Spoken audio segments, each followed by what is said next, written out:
തിരിച്ചുവരവിനൊരുങ്ങി സംയുക്ത. ഈ വീഡിയോ നിങ്ങളുടെ മുന്നിലേക്ക് സമർപ്പിക്കുമ്പോൾ ചെറിയൊരു കാര്യം പറയുകയാണ്. മറ്റൊന്നുമല്ല, നമ്മുടെ ചാനൽ നിങ്ങൾ ഇതുവരെ സബ്സ്ക്രൈബ് ചെയ്യാതെയാണ് കാണുന്നെങ്കിൽ ദയവ് ചെയ്ത് ചാനൽ ഒന്ന് സബ്സ്ക്രൈബ് ചെയ്യുന്ന കാര്യം പരിഗണിക്കണേ. കൂടാതെ നോട്ടിഫിക്കേഷനായി താഴെ കാണുന്ന ബെൽ ബട്ടൺ കൂടി അമർത്തിയോ എന്ന കാര്യം കൂടി ചെക്ക് ചെയ്യണേ. തിരിച്ചുവരവിനൊരുങ്ങി സംയുക്ത.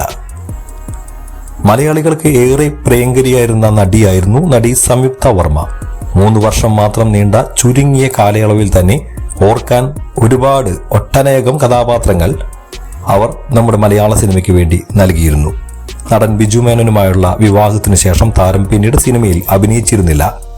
ഇപ്പോഴിതാ നീണ്ട ഇടവേളയ്ക്ക് ശേഷം താരം വീണ്ടും സിനിമയിൽ തിരിച്ചെത്താൻ തയ്യാറെടുക്കുകയാണെന്ന തരത്തിലുള്ള വാർത്തകളാണ് പുറത്തുവരുന്നത്.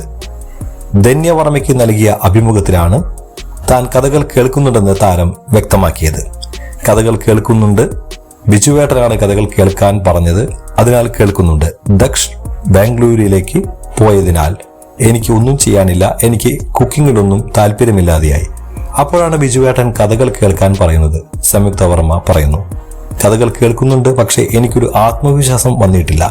രണ്ടാമത് സിനിമയിലേക്ക് എന്ന് പറയുമ്പോൾ സിനിമ ഇന്ന് ഒരുപാട് മാറി. ആളുകൾക്ക് നമ്മളെ ഇഷ്ടമാകുമോ സ്വീകരിക്കുമോ എന്നൊക്കെയുള്ള ആശങ്കകളുണ്ട്. അഭിനയത്തിന്റെ രീതി തന്നെ മാറിയിട്ടുണ്ട്. ആ പ്ലാറ്റ്ഫോമിൽ നിൽക്കുക എങ്ങനെയെന്ന് അറിയില്ല. സംയുക്ത പറയുന്നത് ഇപ്രകാരമാണ്. ഏതായാലും സംയുക്ത വർമ്മ എന്ന നടിയെ നമുക്കെല്ലാവർക്കും ഒരുപാട് ഇഷ്ടമാണ്. അവരെ ഒരുപാട് നല്ല ഗ്രാമീണത്വം തുളുമ്പുന്ന അല്ലെങ്കിൽ കഥാപാത്രത്തിന്റെ കാമ്പുള്ള ഒരുപാട് കഥാപാത്രങ്ങൾ, പ്രത്യേകിച്ച് വീണ്ടും ചില വീട്ടുകാര്യങ്ങൾ, അതുപോലെ തന്നെ നരേന്ദ്രൻ മകൻ ജയകാന്തൻ വക, അങ്ങനെ ഒട്ടനവധി സിനിമകൾ നമുക്കെല്ലാം, മേഘമൽഹാറും അതുപോലെയുള്ള ഒരുപാട് സിനിമകൾ നമുക്കറിയാവുന്നതാണ്. അപ്പം അത്തരത്തിലുള്ള ഒരുപാട് സിനിമകളിലൂടെ നമ്മളെ ഒരുപാട് കാലം ഏറെ രസിപ്പിച്ച ഒരു അഭിനേത്രി എന്ന നിലയ്ക്ക് അവരുടെ വിവാഹത്തിന് ശേഷം അവരുടെ ഒരു അഭാവം മലയാള സിനിമയ്ക്ക് ഉണ്ടായിട്ടുണ്ട് എന്നുള്ളത് വാസ്തവമാണ്. ഇപ്പോൾ ഇതാ അവരുടെ തിരിച്ചുവരവിന്റെ വാർത്തകൾ കേൾക്കുമ്പോൾ മികച്ച കഥാപാത്രങ്ങൾ അവരെ തേടിയെത്തുമെന്ന് തന്നെയാണ് അങ്കമാലിയുടെ ഏറെയും പ്രതീക്ഷിക്കുന്നത്. ഈ ഒരു അവസരത്തിൽ നമ്മുടെ അഭിപ്രായങ്ങൾ താഴെ കാണുന്ന കമന്റ് ബോക്സിൽ നിങ്ങൾക്ക് രേഖപ്പെടുത്താം. മലയാളികൾക്ക് പ്രിയങ്കരിയായിരുന്ന നായക നടി ഇപ്പോഴും പ്രിയങ്കരി തന്നെയാണ് സംയുക്ത വർമ്മ. 3 വർഷം മാത്രം നീണ്ട ആ ഒരു കാലഘട്ടത്തിൽ ചെയ്തു വെച്ച കഥാപാത്രങ്ങളിൽ നിങ്ങൾക്ക് ഏറ്റവും ഇഷ്ടപ്പെട്ട കഥാപാത്രങ്ങൾ നമ്മുടെ കമന്റ് ബോക്സിൽ സഭ്യമായ ഭാഷയിൽ നമുക്ക് പങ്കുവയ്ക്കാം. അവർക്ക് വേണ്ട സപ്പോർട്ടൊക്കെ നമുക്ക് നൽകാം. ഏറെ കഥകൾ കേൾക്കുന്നുണ്ട്, സിനിമയിലേക്ക് തിരിച്ചു വരാൻ ഒരുങ്ങുന്നു എന്നാണ് പറയുന്നത്.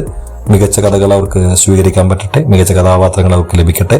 അങ്ങനെ തിരിച്ചുവരവ് ഗംഭീരമായിട്ട് ആഘോഷിക്കാൻ അവർക്ക് എല്ലാവിധ ആശംസകളും നേരുകയാണ് അങ്കമാലി ഡയറി.